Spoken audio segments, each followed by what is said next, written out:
Вітаю, друзі!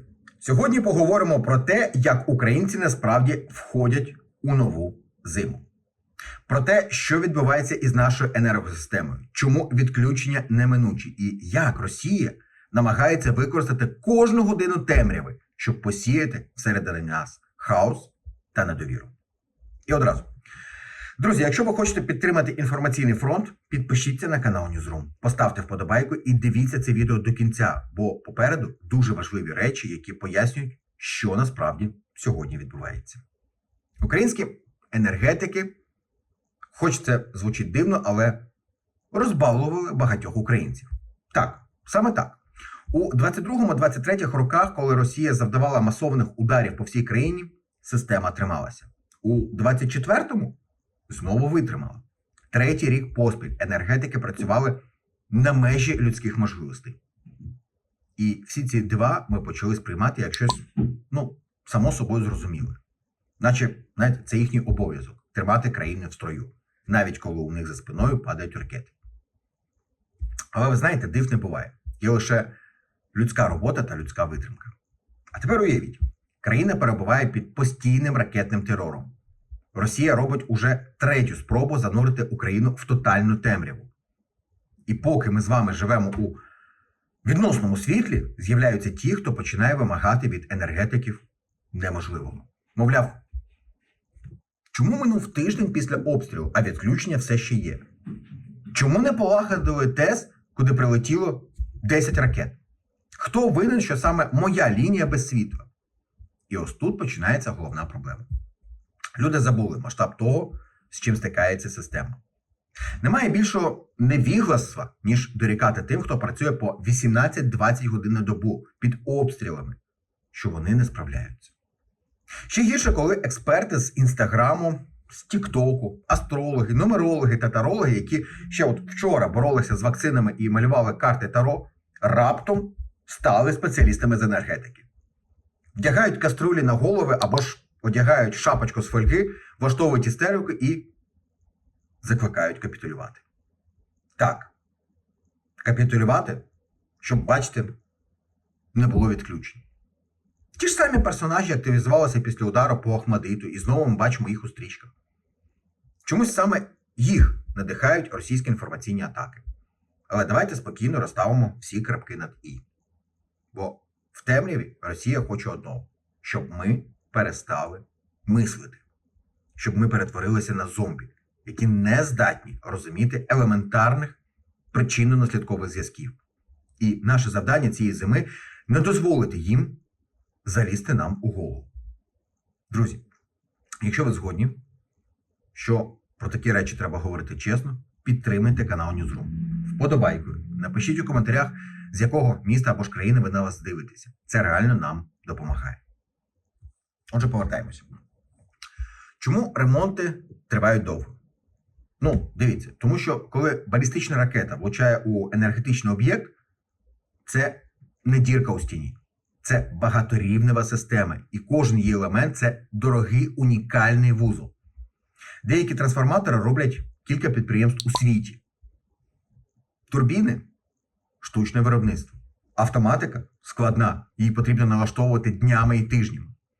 У 22-му році у нас ще був запас радянського обладнання. У 24-му нам багато чого надали партнери. А зараз цей запас майже вичерпаний. Тому кожна атака – це не просто вибух чи пожежа. Це мінус частина системи, яку не завжди можна швидко замінити. Уявіть собі, живий організм. Так от, енергосистема – це такий самий механізм. Пошкодили одну частину, навантаження збільшується на всіх інших. Якщо не обмежити споживання, то система може впасти повністю. І саме тому відключення – це не чиясь там примха, а спроба втримати країну на плаву. І ще один момент, який насправді мало хто розуміє. Удари зараз менш масовані, але значно точніші. У 22-му році били куди влучить. У 24-му били вже за координатами, але експериментували. У 25-му вони змінили тактику. Їхня мета – точково вибити вузли, що тримають систему. Тому інколи одна потужна атака дає наслідки більші, ніж 5 масованих у минулі роки. Що нас чекає цієї зими? Багато темних годин. Це факт. Багато нарікань. Це прогнозовано. Багато інформаційних атак. Це гарантовано. Але ми не в тій ситуації, що було раніше. Є й переваги. Система стала більш гнучкою. Фахівці мають колосальний досвід. Світ навчився реагувати швидше. Децентралізація частини мереж зменшує ризики. Суспільство психологічно більш підготовлене. Ви знаєте, темрява, так, дійсно, це неприємно. Але вона не катастрофа. Катастрофа – це коли люди починають вірити у фейки. Коли роздратування перекидається на тих, хто нас рятує. Коли ми шукаємо ворогів там, де їх немає. І саме цього добивається Росія. Вони не просто хочуть вимкнути нам світло, вони хочуть вимкнути нам мозок. Тому давайте чесно. Ми не можемо зупинити ракети, але можемо не поширювати паніку, не писати нісенітниць у соцмережах, не атакувати енергетиків, допомагати одне одному, готуватися до відключень, підтримувати українські канали, які борються за правду. До речі, якщо у вас є можливість, підтримати канал Newsroom фінансово. Це допомагає нам тримати темп роботи. А ще поширте це відео у соціальних мережах, щоб більше людей розуміли реальну картину. Тепер ще один непростий, але дуже важливий момент. Ми вже двічі перемагали Росію в енергетичній війні.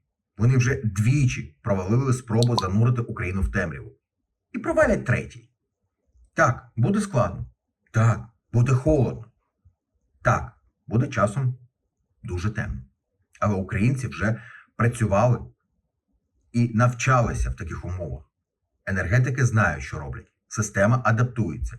Партнери нас підтримують. А головне, ми не зламаємось. Наш головний ворог не темрява.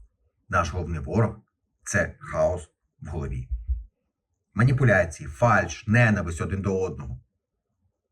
І якщо ми не дозволимо Росії розхитати нас зсередини, вона програє. Бо світло – це не просто електрика. Світло – це наша здатність мислити. Світло – це наша єдність. Світло – це ми самі. Друзі, підтримайте канал Newsroom підпискою, вподобайкою і коментарем. Напишіть, звідки ви нас дивитеся. Це важливо. Ми читаємо кожен коментар. І тримаємося разом. Навіть у темряві. Ну а завершу відео вже за традицією, фразою, яку приписують легендарному діду Панасу. От така фігня, малятка, любі хлопчики і дівчатка. Я щиро дякую всім вам за довіру нашому каналу. Не забудьте поставити вподобайку цьому відео, підписатися на наш канал, якщо ще не підписані, ну і підтримати нас копійчиною. 5, 10, 20, 50, 100, 200 гривень. Малих донатів, друзі, не буває. Якщо вам не складно, ми були б дуже вдячні за поширення наших відео у соціальних мережах. Ну і традиційно на завершення. Слава Україні! Слава силам оборони! І пам'ятайте, що принесло вчора, живіть сьогоденням і вірте в майбутнє своє та України. Нехай щастить, бережіть себе і побачимось тут, на Ньюзрумі.